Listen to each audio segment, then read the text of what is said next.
ओम अज्ञानतिमिरान्धस्य ज्ञानाञ्जनशलाकयः चक्षुरुन्मिलितं येन तस्मै श्रीगुरुवे नमः। हरे कृष्णा। आज गीता श्रृंखला के सत्र क्रमांक 256 में आप सभी भक्तों का हार्दिक स्वागत है। आज हम श्रीमद् भागवत गीता के 7वें अध्याय के जो कि है भगवत ज्ञान श्लोक क्रमांक 18 का अध्ययन करेंगे। तो आइए, श्लोक इस प्रकार है। उदाराः सर्व एवैते ज्ञानी तु आत्मा एव मे मतम् आस्थितः स हि युक्तात्मा मामेवानुत्तमां गतिम्। अर्थात भगवान श्री कृष्ण कहते हैं कि निसंदेह ये सब उदारसेता व्यक्ति हैं, किंतु जो मेरे ज्ञान को प्राप्त है उसे मैं अपने ही सम्मान मानता हूँ। वह मेरी दिव्य सेवा में तत्पर रहकर मुझ सर्वोच्च उद्देश्य को निश्चित रूप से प्राप्त करता है। भक्तों, अगर इस श्लोक का संबंध पिछले वाले श्लोक से देखा जाए तो जब पिछले श्लोक में भगवान श्री कृष्ण ने अर्जुन से कहा था कि इनमें से जो परम ज्ञानी और शुद्ध भक्ति में लगा रहता है वह सर्वश्रेष्ठ है, तो भगवान ने क्या कहा था कि जो परम ज्ञानी है और शुद्ध भक्ति में लगा रहता है वह सर्वश्रेष्ठ है। तो अर्जुन के मन में जिज्ञासा उत्पन्न हुई कि हे भगवान, जो परम ज्ञानी है और शुद्ध भक्ति में लगा रहता है वह तो सर्वश्रेष्ठ ठीक है, परंतु अगर कोई कम ज्ञानी है या किसी लाभ की आशा से, आकांक्षा से आपके पास आते हैं, उसकी क्या गति होगी या उसकी क्या स्थिति है? क्या वो कोई आपकी सेवा में कुछ फल प्राप्त नहीं कर सकता? तब अर्जुन के मन के संशयों को दूर करते हुए भगवान श्री कृष्ण श्लोक में उन लोगों के बारे में कह रहे हैं कि निसंदेह ये सब उदारसेता व्यक्ति हैं। निसंदेह, इसमें कोई संदेह नहीं है कि वो सब भी बहुत ही उदारसेता व्यक्ति हैं, अर्थात उदार भाव रखने वाले हैं, विशाल हृदय वाले हैं। तभी तो वो मुझ श्री कृष्ण की शरणों में आते हैं। अर्थात अगर कुछ भौतिक लाभ की आशा है तब भी वो मेरी शरण में आकर मुझसे उसकी जिज्ञासा करते हैं। वरना तथाकथित जिनकी बुद्धि मारी गई है, आगे आने वाले श्लोकों में हम पढ़ेंगे, भगवान स्वयं कहेंगे कि जिनकी बुद्धि भौतिक आकांक्षाओं से, भौतिक इच्छाओं से मारी जाती है वो देवताओं के पास जाते हैं। जो देवता वर प्रदान करते हैं वो वर भी क्षणिक होते हैं, उनका भी अंत होता है, और जो वर प्रदान करने वाले उनका भी अंत हो जाता है, और जो वर मांगने वाला है उनकी भी गति वही होती है। अर्थात वो वरदान भी क्षणिक होते हैं, देने वाला भी क्षणिक होता है। इसलिए जो व्यक्ति भले भौतिक इच्छाएं हैं या कम ज्ञानी है, अगर भगवान के पास जाकर अपनी जिज्ञासा रखता है, वो धीरे धीरे भगवत भक्तों की संगति से एक दिन शुद्ध भक्ति को प्राप्त करके भगवान की दिव्य भक्ति में लग जाता है। ऐसा नहीं है कि जो कम ज्ञानी भक्त हैं वे भगवान को प्रिय नहीं है। इस श्लोक से भगवान श्री कृष्ण दर्शाना चाह रहे हैं, बताना चाह रहे हैं हमें कि ऐसा नहीं है कि जो कम ज्ञानी है वो भगवान को प्रिय है, नहीं है।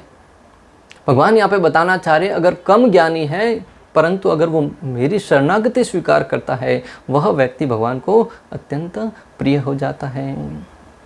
भगवान कहते हैं कि सभी उदारसेता विशाल हृदय वाले हैं, क्योंकि चाहे जो भी भगवान के पास किसी भी उद्देश्य से आए वह महात्मा कहलाता है। भले व्यक्ति किसी भी उद्देश्य से आए, भले भौतिक इच्छाओं से, मुक्ति की इच्छा से, मोक्ष प्राप्त करने की इच्छा से या भगवत सेवा करने की इच्छा से, वो सब महात्मा कहलाते हैं। अर्थात जो व्यक्ति भगवान श्री कृष्ण की सेवा में जुड़ जाता है वह व्यक्ति सर्वश्रेष्ठ माना जाता है। भले वो किसी भी आश्रम से है, किसी भी वर्ण से है, किसी भी जाति से है, किसी भी धर्म से है। भगवान ने किसी जाति धर्म का यहाँ पे उल्लेख किया ही नहीं है। अगर कोई व्यक्ति सर्वश्रेष्ठ धर्म में जन्म लेकर भी, सर्वश्रेष्ठ वर्ण में जन्म लेकर भी भगवान श्री कृष्ण की शरणागति स्वीकार नहीं करता है, और दूसरी तरफ अगर कोई व्यक्ति नीच से नीच जाति में भी जन्म लेता है परंतु अगर श्री कृष्ण की शरणागति स्वीकार करता है वह व्यक्ति उस व्यक्ति से सर्वश्रेष्ठ माना गया है, ऐसा श्री कृष्ण का मत है। उदारसेता, उदारा अर्थात विशाल हृदय वाला। आज हम देखते हैं कि अगर कोई व्यक्ति दान देकर अन्यों को प्रसन्न करता है तो उसे विशाल हृदय माना जाता है। आज हम देखते हैं संसार में कि अगर कोई दान देता है, किसी की सहायता करता है तो उसको विशाल हृदय वाला माना जाता है कि बहुत ही उदार भाव वाला है। परंतु वास्तव में विशाल हृदय कौन है? जो भगवान श्री कृष्ण की सेवा में संलग्न होता है। हाँ, इस भौतिक जगत में भी दूसरों की सहायता करना बहुत अच्छी बात है। अगर नहीं कर रहे हैं इससे अच्छा है कि किसी की सहायता तो कर रहा है, परंतु वह स्थिति सर्वश्रेष्ठ नहीं है। जो व्यक्ति भगवान श्री कृष्ण की सेवा में लगा हुआ है, श्री कृष्ण के भक्तों की सेवा में लगा हुआ है, वह व्यक्ति विशाल हृदय है। जो श्रीमद् भगवद गीता का ज्ञान, श्रीमद् भागवतम का ज्ञान दूसरों को प्रदान करता है, वह व्यक्ति विशाल हृदय है। क्योंकि स्वाभाविक ही आज के कलयुग में जैसे ही व्यक्ति के पास थोड़ा धन आ जाता है, दौलत आ जाती है, ज्ञान आ जाता है, वो दूसरों को नहीं बताना चाहता, दूसरों को नहीं प्रदान करना चाहता। अगर किसी के पास ज्ञान है कि ये इन्वेंशन करने से मेरे व्यापार में ये फ़ायदा हो जाएगा, मेरे निजी जीवन में ये फ़ायदा होगा, अगर सामने वाला पूछता भी है, उसको पता भी है, फिर भी कहेगा कि मुझे इसके विषय में ज्ञान नहीं है। क्यों? क्योंकि अगर दूसरे को बता दिया तो स्वाभाविक है कि वह भी वही विधि के द्वारा दूसरा उत्पादन करेगा और उसका धंधा है वो चौपट हो जाएगा। इसलिए तो ट्रेडमार्क होता है। बहुत सारे कंपनियां अगर किसी वस्तु का उत्पादन करते हैं तो वो उसके ऊपर अपना लोगो लगा देते हैं कि इसका जब तक वो अनुमति ना दे तब तक कोई दूसरा व्यक्ति उसका उत्पादन नहीं कर सकता। परंतु भक्तों, जो आध्यात्मिक ज्ञान है, श्रीमद् भगवद गीता का ज्ञान है, वो ज्ञान भगवान श्री कृष्ण कहते हैं कि मैंने प्रदान तो किया है, परंतु अगर कोई व्यक्ति उसको और दूसरों को प्रदान करेगा ना, वह व्यक्ति मुझे अत्यंत प्रिय होगा। यह है आध्यात्मिक ज्ञान और भौतिकता में अंतर। भगवान कहते हैं कि ये मेरा ज्ञान दूसरों को पहुंचाओ, जिससे दूसरों व्यक्तियों का हित होगा, वह व्यक्ति मुझे अत्यंत प्रिय होगा। और दूसरी तरफ जिसकी मानसिकता भौतिकता से लिप्त रहती है, वह व्यक्ति दूसरों की हित के लिए अपना धन या अपनी जो भी वस्तु है वो प्रदान नहीं करना चाहता।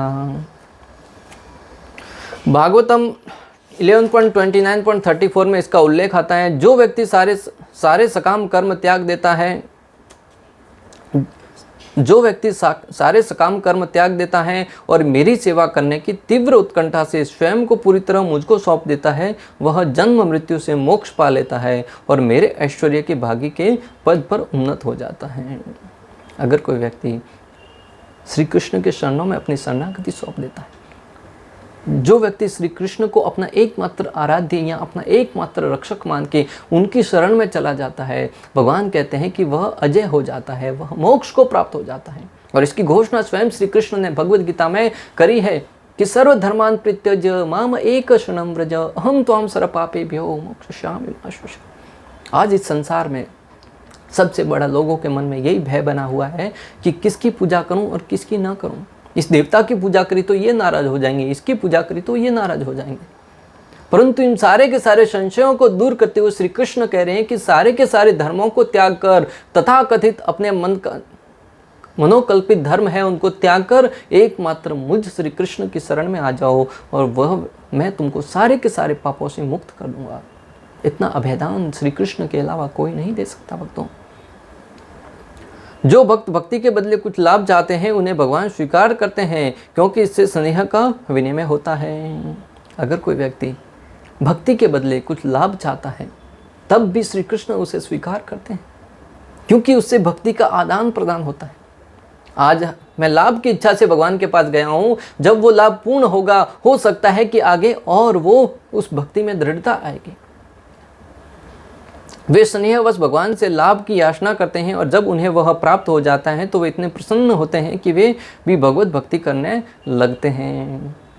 कई बार भक्तों ऐसे दृष्टांत आते हैं कि जब व्यक्ति भगवान श्री कृष्ण की शरण में जाता है कुछ भौतिक लाभ की आशा लेकर, कुछ भौतिक आकांक्षाओं को लेकर, और जब भगवान श्री कृष्ण की कृपा से उनकी वो इच्छाएं पूर्ण हो जाती हैं, तब उनकी जो श्रद्धा है वो और भगवान के शरणों में प्रगाढ़ होने लगती है। एक ज्वलंत दृष्टांत है भक्तों। एक व्यक्ति ने अपने घर पर गौरनिताई भगवान को स्वागत किया, वेलकम किया, अपने घर पर अर्श विग्रह लाए गौरनिताई जी के। कई वर्षों से उनके घर में पुत्र नहीं था, मात्र एक कन्या थी। लगभग 15-20 वर्ष बीत चुके थे। कई जगह पर जाए, कई डॉक्टरों के पास गए, कई जगह से उपचार करवाया, परंतु उनके घर में दूसरी संतान का जन्म नहीं हुआ। परंतु जैसे ही गौरनिताई को घर में लाए, उनकी प्रामाणिकता के साथ श्रद्धा पूर्वक सेवा करने लगे, बहुत ही श्रद्धा भाव के साथ उनकी सेवा भाव करने लगे। मात्र कुछ ही महीनों के उपरांत उनको बहुत ही प्रसन्नता प्रसन्नता प्रदान करने वाली न्यूज़ प्राप्त हुई, समाचार प्राप्त हुआ कि उनकी पत्नी के गर्भ में एक नहीं दो संतानें हैं। भक्तों, कुछ समय के उपरांत जब उनके घर में नन्हे नन्हे बच्चे, एक बच्चा और एक बच्ची का प्राकट्य हुआ, उनकी श्रद्धा और गौरताई में दृढ़ हो गई और उनको देख के और कई लोगों की श्रद्धा है वो बढ़ी कि हाँ, हम भी अपने घर पर गौरताई भगवान का स्वागत करेंगे। मैं आपको जो बताना चाह रहा हूँ, अगर कोई व्यक्ति भौतिक लाभ की आशा लेकर भी भगवान श्री कृष्ण की शरण में जाता है तो कई बार अहेतु की कृपावश भगवान श्री कृष्ण उनके ऊपर कृपा करते हैं और उस कृपा के फलस्वरूप उस व्यक्ति की श्रद्धा भगवान के चरणों में और दृढ़ हो जाती है। आज वो व्यक्ति बड़ी श्रद्धा के साथ भगवान की पूजा अर्चना करता है, भगवान के भावों का उल्लेख करता है, जहाँ कहीं भी जाता है भगवान के ऐश्वर्य का गुणगान करता है, यशोगान करता है। और शास्त्रों में दृष्टांत आता है भक्तों ध्रुव महाराज का। ध्रुव महाराज ने भगवान श्री नारायण की पूजा करी थी कि उनको अपने पिता से भी बड़ा साम्राज्य चाहिए। जब अपनी सौतेली माता के कहने पर, अपनी माता के आशीर्वाद से वन में जाकर नारद मुनि के मार्गदर्शन में तपस्या करी, साधना करी, भगवान श्री नारायण को प्रसन्न किया। जब भगवान, हालांकि उन्होंने भक्ति करी थी भौतिक लाभ की आशा लेकर, इच्छा लेकर, परंतु जब भगवान श्री कृष्ण उनके समक्ष प्रकट हुए, भगवान ने सारी की सारी उनकी याचनाएं, उनकी इच्छाएं वो पूर्ण कर दी, इच्छाओं से भी अधिक उनको वरदान प्रदान किए। तब ध्रुव महाराज के हृदय में शुद्ध भक्ति जागृत हुई। तो भागवतम 4.9.11 में इसका उल्लेख आता है। ध्रुव महाराज भगवान श्री कृष्ण की महिमा का यशोगान करते हुए कहते हैं, हे अनंत भगवान, कृपया मुझे आशीर्वाद दे जिससे मैं उन महान भक्तों की संगति कर सकूं जो आपकी दिव्य प्रेमा भक्ति में है, उसी प्रकार निरंतर लगे रहते हैं जिस प्रकार नदी की तरंगें लगातार बहती रहती हैं। जब भगवान श्री कृष्ण ने, भगवान श्री नारायण ने, भगवान श्री विष्णु ने ध्रुव महाराज की इच्छाएं पूर्ण करी, उनको वरदान दिए, तब ध्रुव महाराज भगवान की महिमा का यशोगान करते हुए कहते हैं, हे भगवान, आपने मुझे भौतिक लाभ तो प्रदान कर दिए, परंतु अभी मेरी इच्छा भी आप जानिए।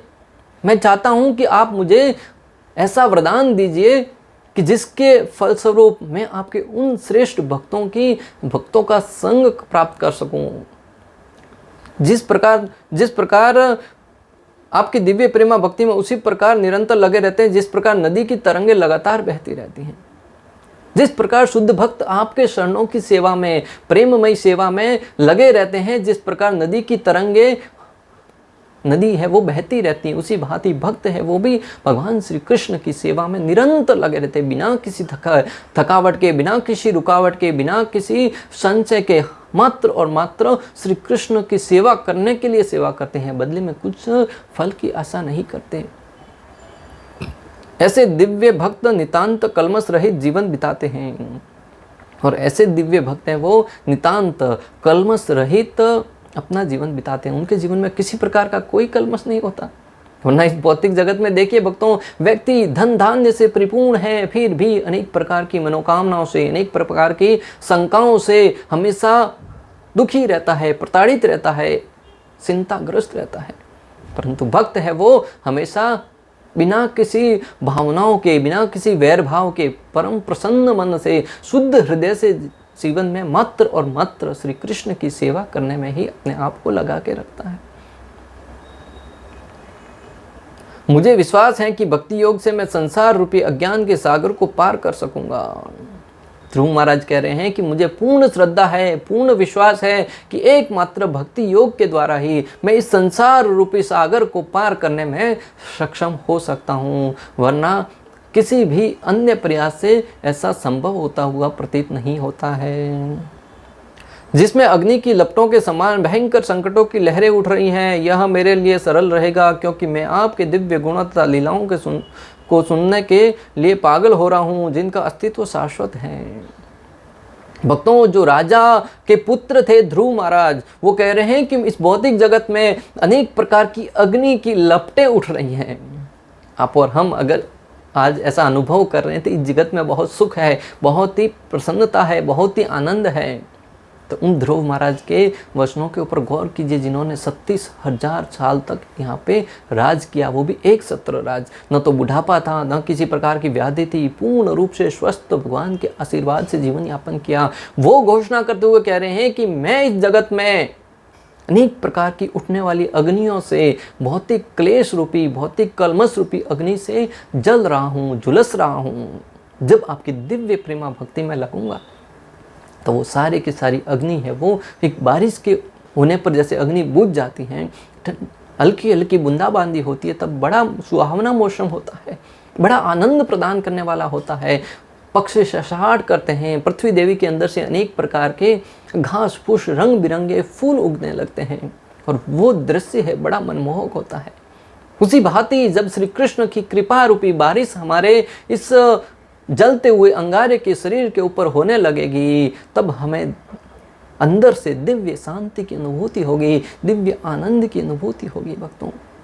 वरना इस जगत में कितना ही धन धान्य से परिपूर्ण क्यों न हो, प्रति क्षण हम किसी न किसी क्लेश से, किसी न किसी बीमारियों से, किसी न किसी प्रकार की चिंताओं से हमेशा दुखी रहते हैं भक्तों। और इसका प्रमाण देने की आवश्यकता नहीं है, प्रत्येक व्यक्ति जानता है, इसको भली भांति अनुभव भी कर सकता है, परंतु दिव्य ज्ञान नहीं होने के कारण वो भगवान की शरणागति स्वीकार नहीं कर सकता।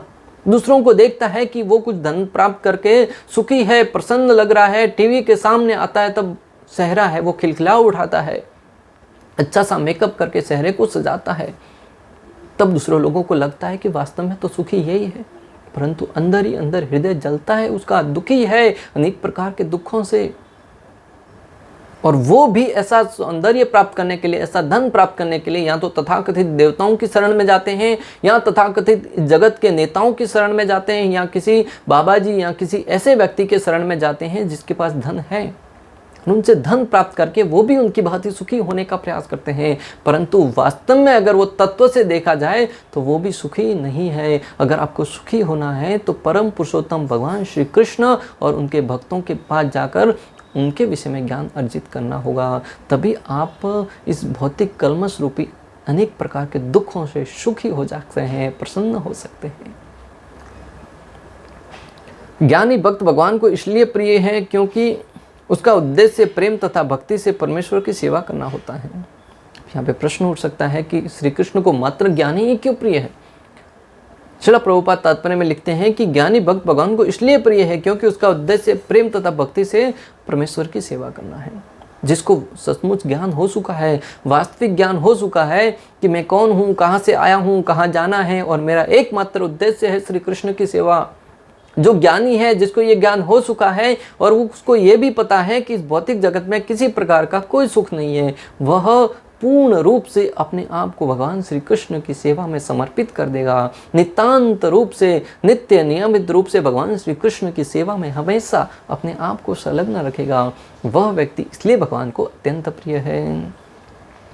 ऐसा भक्त भगवान की सेवा के बिना क्षण भर भी नहीं रह सकता, और ऐसा भक्त है वो भगवान की सेवा के बिना भक्तों एक क्षण भर भी नहीं रह सकता। भक्तों, बहुत ही सुंदर दृष्टांत आता है रामायण में हनुमान जी का। हनुमान जी हमेशा ये न केन प्रकारेण, बिना किसी कुछ प्राप्त करने की भावना से, बिना किसी इच्छा से वो हमेशा श्री रामचंद्र की सेवा में संलग्न रहते थे। उनसे प्राप्त करने की कोई इच्छा नहीं थी, कोई आकांक्षा नहीं थी। आज हम और आप तो अगर मंदिर भी जाते हैं तो कुछ बदले में चाहिए होता है, परंतु हनुमान जी निस्वार्थ भाव से हमेशा भगवान की सेवा में संलग्न रहते थे, और प्रति क्षण कोई न कोई अवसर देखते थे कि कैसे भगवान की सेवा में लगा जाए। एक बार सारे के सारे भगवान श्री रामचंद्र के अनुयायी थे, माता सीता है, लक्ष्मण जी है, सुग्रीव जी है, अनेक लोगों ने, भक्तों ने मीटिंग करी कि जो भी सेवा है हनुमान जी ले लेते हैं, आज हम सब सेवा आपस में बांट लेते हैं और हनुमान जी को सेवा से वंचित कर लेते हैं। हनुमान जी कुछ काम से बाजार गए हुए थे, जब वापस आए देखा कि सारी की सारी सेवाएं हैं वो बांट दी गई हैं, और हनुमान जी से कहा कि आपके लिए कोई सेवा नहीं है। तो हनुमान जी मन ही मन थोड़े उदास हुए, परंतु जो भक्त है वो युक्ति निकाल ही लेता है कहीं से तो कि कैसे तो भगवान की सेवा में लगूं। तो हनुमान जी ने एक युक्ति निकाली, आपने सब सेवा बांट दी? बोले हाँ बांट दी। तभी देखा कि भगवान श्री रामचंद्र जमाई लेने लगे। तो हनुमान जी ने ना, ये सेवा तो किसी को बांटी नहीं, क्या कोई जा नहीं रहा है चुटकी बजाने के लिए? जब जमाई लेते हैं तो चुटकी बजाते हैं, तो हनुमान जी तुरंत भागे भागे गए। जब रामचंद्र जी जमाई लेने लगे तब हनुमान जी चुटकी बजाने लगे। हनुमान जी ने कहा कि ये सेवा किसी ने नहीं ली, इसलिए आज से ये सेवा मेरी। भगवान श्री रामचंद्र इस हनुमान जी की सेवा से बड़े प्रसन्न हुए कि जो सेवा चाहता है वह व्यक्ति कहीं से भी अवसर ढूंढ ही लेता है। और हम तो क्या करते हैं, अवसर से बचने के लिए अनेक प्रकार के बहाने ढूंढते हैं। जब किसी का फ़ोन आता है कि आपको मंदिर में ये सेवा करनी है, आज तो हम नहीं आ पाएंगे, आज तो बारिश हो रही है, आज तो ये काम आ गया, आज वो काम हो गया। दूसरी तरफ हनुमान जी है वो सेवा के लिए तत्पर रहते थे। तो मैं आपको जो बताना चाह रहा हूँ कि जो शुद्ध भक्त हैं वो ये न के न प्रकारे न भगवान की सेवा में अपने आप को लगाने का अवसर ढूंढते हैं। इसलिए शुद्ध भक्त जो ज्ञानी है वो भगवान को अत्यंत प्रिय है। इसी प्रकार परमेश्वर अपने भक्त को बहुत चाहते हैं और वे उनसे विलग नहीं हो पाते। जिस प्रकार भक्त भगवान को अत्यंत प्रिय होता है, जिस प्रकार भक्त को भगवान अत्यंत प्रिय होते हैं और हमेशा उनकी सेवा में लगे रहते हैं, उसी भांति भगवान श्री कृष्ण को भी अपने भक्त अत्यंत प्रिय होते हैं। इसका प्रमाण भक्तों श्रीमद् भागवतम 9.4.68 में स्वयं भगवान श्री कृष्ण कहते हैं, साधवो हृदय मह्यम साधु नाम हृदय त्वम मद्यन्ते न जानन्ति न हम तेभ्यो मनागपि। अर्थात भक्तगण सदैव मेरे हृदय में वास करते हैं और मैं भक्तों के हृदय में वास करता हूँ। भक्त मेरे अतिरिक्त और कुछ नहीं जानता और मैं भी भक्तों को कभी नहीं भूलता। श्री कृष्ण कहते हैं कि भक्त मेरे सिवा और कुछ नहीं चाहता और मैं भी अपने भक्त को कभी नहीं भूलता। श्री कृष्ण ने तो यहाँ तक कह दिया, अगर कोई व्यक्ति मेरे बारे में एक बार भी मेरे नाम का उच्चारण करता है, भले वो श्रद्धा से करे या उपेक्षा से करे, श्रद्धया हेलया नाम रटंती मम जंत्वाहा तेसाम नाम सदा पार्थ वर्ते हृदय माम।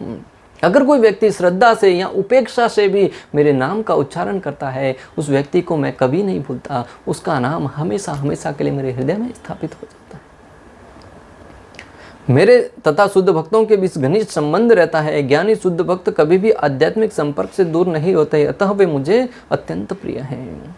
भगवान कह रहे हैं कि जो शुद्ध भक्त हैं वो मेरे दिव्य संबंध से, जो सेवा भाव है उससे कभी दूर नहीं होते, इसलिए वो मुझे विशेष रूप से अत्यंत प्रिय होते हैं। इस प्रकार श्लोक क्रमांक 18 का भक्ति वेदांत तात्पर्य पूर्ण हुआ।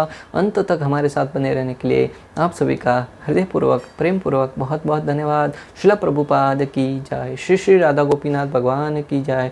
श्रीमद् भगवद गीता की जय। हरे कृष्णा कृष्ण कृष्ण हरे हरे, हरे राम राम राम।